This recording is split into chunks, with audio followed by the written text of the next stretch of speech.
안녕하세요. 오늘은 3월 11일 월요일이고요. 계속해서 우리는 요한복음을 만나고 있는데 성지주일 전까지 항상 요한복음이 봉독되니까 요한복음의 이 흐름 속에서 사순 시기에 주님을 만나도록 합시다.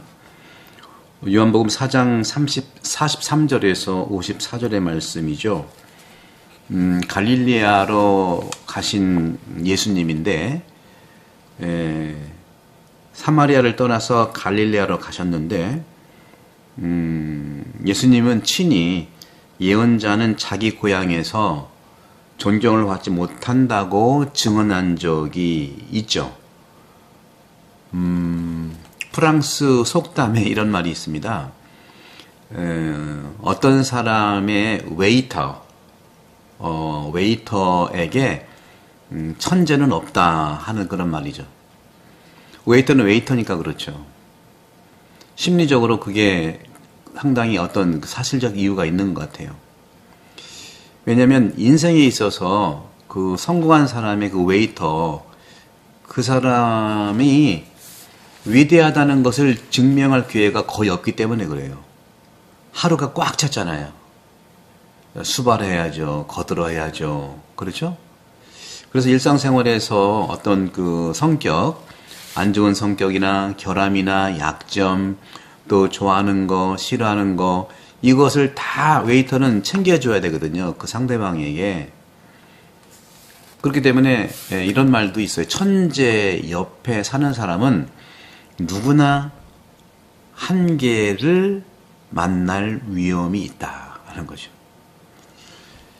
이렇게 예수님께서는요, 예루살렘에서 나그네셨는데 또 먼 곳에서 갈릴레아 고향으로 다시 한번 돌아오신 거예요. 다른 사람들이 말하지 못한 것처럼 그러나 뛰어난 그런 그 말씀의 능력과 또 기적을 행했던 분들이라 사람들은 알고 있는 거예요. 소문으로 또 실제로 본 사람들. 하지만 나자렛에서는요, 예수님을 단순한 노동자, 목수의 아들 정도로 30년 동안 알고 있었잖아요. 우리도 역시 비슷한 점에서 이해할 수가 있는데 그런 환경에 노출되어 있기도 합니다. 그리고 종종 우리의 판단과 불행하게도 다른 사람에 대한 어떤 평가, 또 다른 사람에 대한 우리의 태도조차도 상당히 불공평하게 보이는 경우가 있어요. 근데 오늘 복음에 보게 되면은 예수님께서 갈릴레아에 가시자 갈릴레아 사람들이 그분을 맞아들였다 하는 표현이 있어요. 환영한 거예요. 영접한 거죠. 맞아들인 거니까. 갈릴레아에서 그 고향에 가서 나자렛 고향에 갔을 때 예언자는 고향에서 존경받지 못한다 하고 그런 일도 있었는데, 그런데 예수님께서 갈릴레아로 돌아오시자 그 갈릴레아 사람들은 그분이 예루살렘에서 하신 모든 일을 알고 있었기 때문이다 하는 거죠. 또 예수님을 또 축하하고 경탄에 맞이 하는 거죠. 그래서 그 고향 사람들은 예수님이 다른 곳에서 성공을 거두고 온 것을 알고 그때부터 존경을 하기 시작하는 거죠. 이런 일들은 종종 일어납니다. 우리 옆에 사는 사람들은 무시하지만 그 사람이 해외에서 인정받고 높이 평가되는 일을 하면 모두가 그의 어떤 그 광채 아래서 몸이 따뜻하게 하고 빛을 받고 싶은 거죠. 시골에서 간혹 보면은 뭐 누구누구 아들 어디 합격, 누구누구 아들 어디 합격 이런 거 써있는 것도 이런 것이 아니겠습니까? 바로 이긴 사람, 성공한 사람의 시류에 올라서 나도 그 친구, 동료, 시민임을 자랑스럽게 생각하는 것이죠. 감탄이 진실이고 자연스러운 열정의 느낌에서 영적인 결론으로 이동되는 한 잘못된 것은 없는 거예요.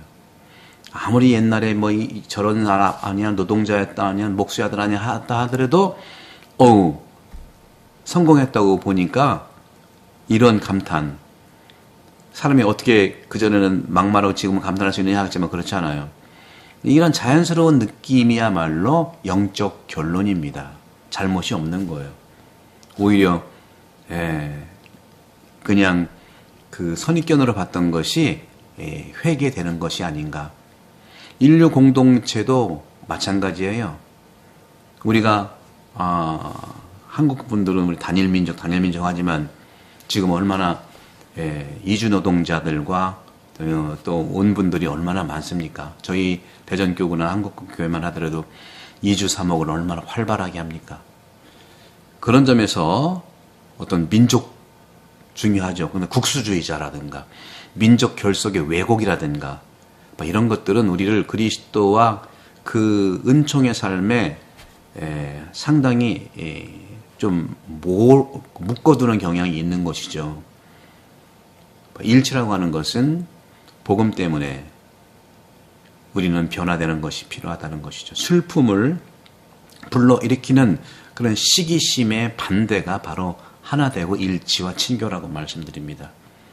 이 일치에서 우리는 기뻐하는 법을 배우고 다른 사람의 성공과 선을 축하하고 바로 나도 한 사람이야. 그분들을 아는 사람이야 하고 용기를 가질 수 있잖아요. 오늘 복음에서 예수님께서는 또 가나 표징의 두 번째 표징을 우리가 만나는데요.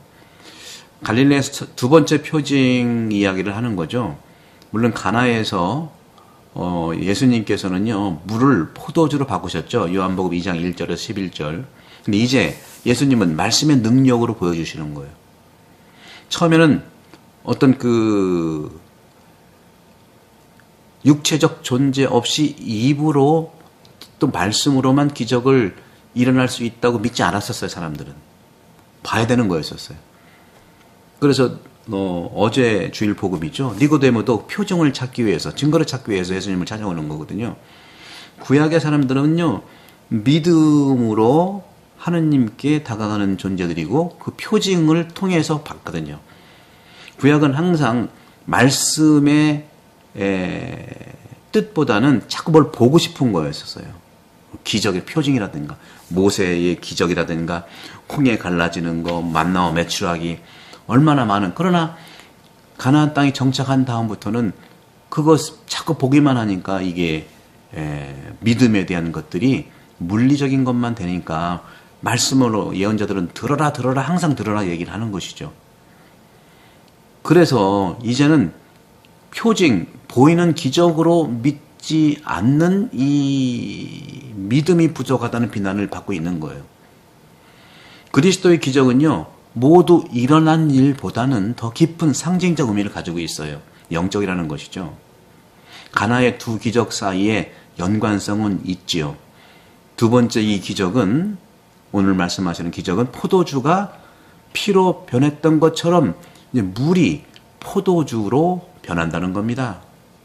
예수님의 이런 표징 기적 활동의 시작과 끝 사이에는 연관성이 있는데, 첫 번째 가나의 혼인 기적은 예수님의 현존과 말씀으로 가나에서 이루어졌다면, 두 번째 기적은 오직 말씀으로만 일어난 거예요. 바로 이것이 지금 우리가 미사를 하는 성찬례, 성체성사의 예표가 되는 것이죠. 다시 말하면 세상의 것들을 변화시키는, 즉 변화시켜 영혼을 구원하는 이런 성화의 힘을 갖게 하는 겁니다. 우리가 말 한마디에 천냥빛을 갚는다고 하잖아요. 말씀으로 변화할 수 있는 거거든요. 교회의 성찬례는 창조의 연속입니다. 창조도 빛이 생겨라 하고 말씀으로 했잖아요. 미사도, 성찬례의 축성도 말씀으로 이루어지는 거거든요. 하느님은 이렇게 말씀으로 세상을 창조하시고 예수 그리스도께서 말씀으로 성찬례를 이루시는 표징이죠. 교회의 말씀과 기도와 성사로 그것을 거룩하게 합니다. 사순식이 이제 우리가 이 요한복음을 통해서 주님의 이 순환과 부활을 잘 준비하는 은혜로운 시간 되기를 축복합니다. 성부와 성자와 성령께서는 여러분 모두를 강복합니다. 구독, 성교 부탁합니다. 감사합니다.